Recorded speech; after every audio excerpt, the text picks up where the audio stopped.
talk about Caitlin Clark constantly to elevate ourselves, but also trigger her fans so that they'll keep coming to games and rooting for her, and it's going to elevate the entire league. I'm honestly starting to think there's a strategy to this madness. There's a method to this madness. Monica McNutt recently suggested that Caitlin Clark's popularity comes mainly from her being a white athlete from the Midwest, rather than her record-breaking achievements. This perspective overlooks Clark's exceptional shooting ability, the surge of new fans she is bringing to women's basketball, and her significant role in changing the sport. Honestly, that argument seems very short-sighted. Monica McNutt, ESPN broadcaster, covers the WNBA. Not a bad broadcaster, but she just can't help herself. When given a chance to talk about Caitlin Clark, they're always going to racialize it and try to demonize Caitlin Clark's fan base. In this video, we're challenging a controversial opinion that has basketball fans talking. We'll also analyze Jason Whitlock's scathing response, which put Monica McNutt on the defensive. The disrespect toward Caitlin Clark has only grown, and it's time to set the record straight. Let's dive in.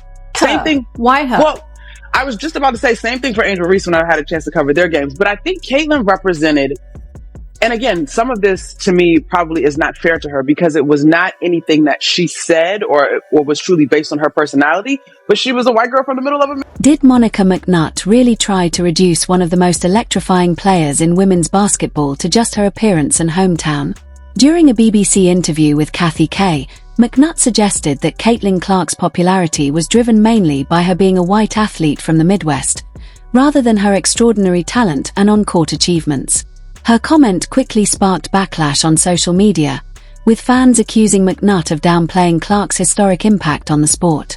So she represented a whole lot to a lot of people, whether that is truly what she prescribed to or not. We can all say she is a dynamic basketball player and a force both on the court and the marketing sense.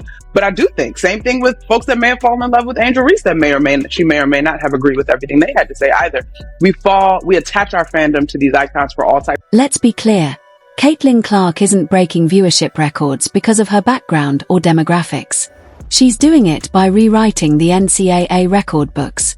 From draining logo range threes that leave defenders helpless, to delivering no-look passes reminiscent of Larry Bird, and showing court vision that transforms entire offenses, Clark's impact is undeniable.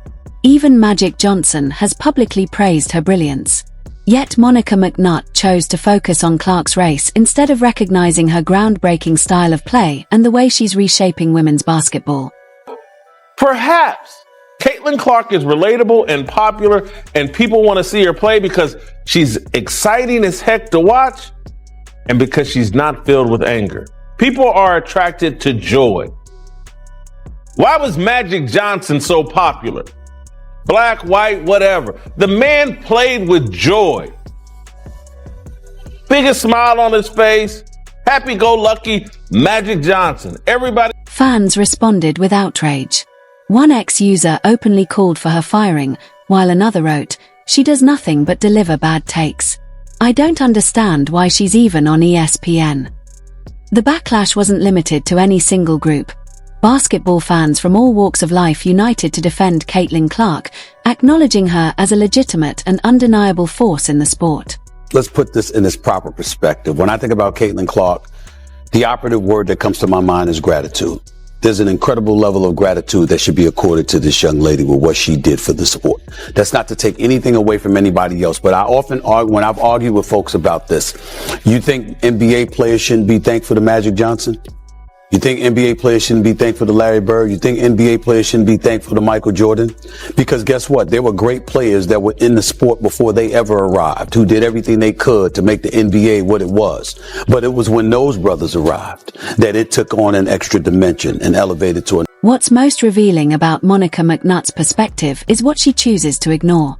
If being a white player from the Midwest were the key to stardom in women's basketball, then why haven't athletes like Kelsey Plum, Sabrina Ionescu, Sue Bird, or Cameron Brink reached Caitlin Clark's level of popularity? If appearance alone drove fan interest, these players would have drawn the same attention, but they haven't.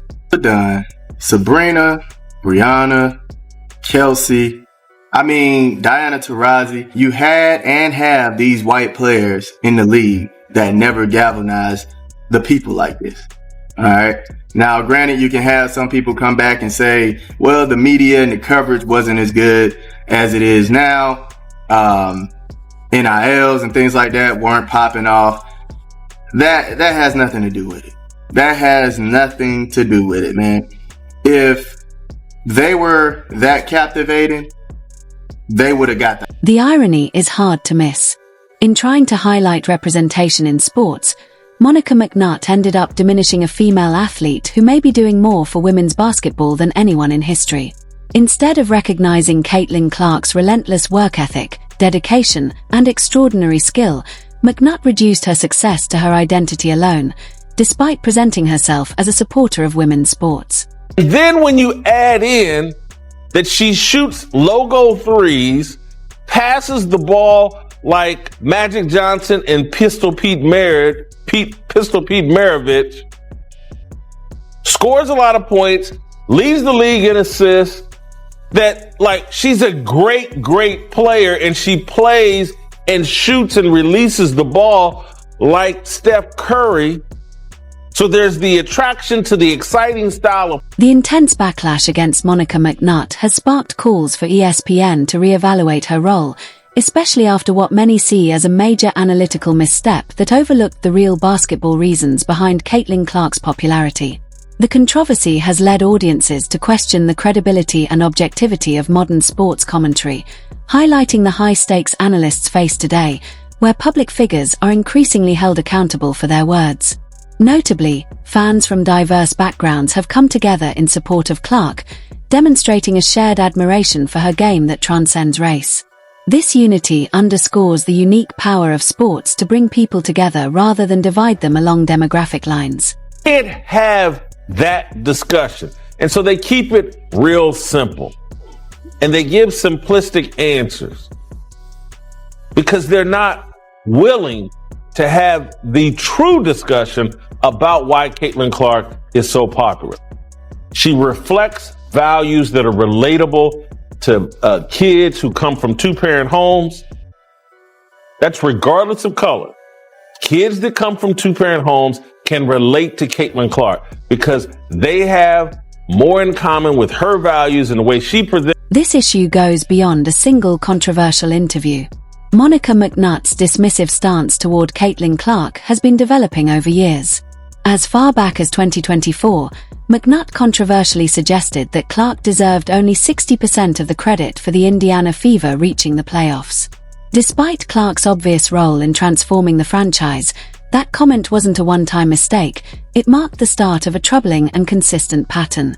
It's been spectacular and exceeded expectations. The pick and roll between Caitlin and Aaliyah has been fantastic. Kelsey Mitchell is having a career year, and all of those role players get a slice. I don't know quite how. Well, that's a lot of pizza pie. I get you. But there's sure. got to be one big slice, and that's Clark. What percentage are we talking about for Caitlin Clark? 80%, 90%, 95%? I mean, listening to her all season long, I've called a couple of their games. She's team first. Statistically, you're probably looking at least 6. The Indiana Fever are on the rise, led by Caitlin Clark, whose electrifying play is attracting new fans and transforming women's basketball. With a talented young core, key veteran additions, and an exciting, fast-paced style under coach Stephanie White, the Fever are positioned to compete at the highest level. Clark's impact goes beyond statistics. She's reshaping the league, increasing viewership, and inspiring a new generation of fans. While critics debate, Clark continues making spectacular plays, proving why she's the face of the team and the sport.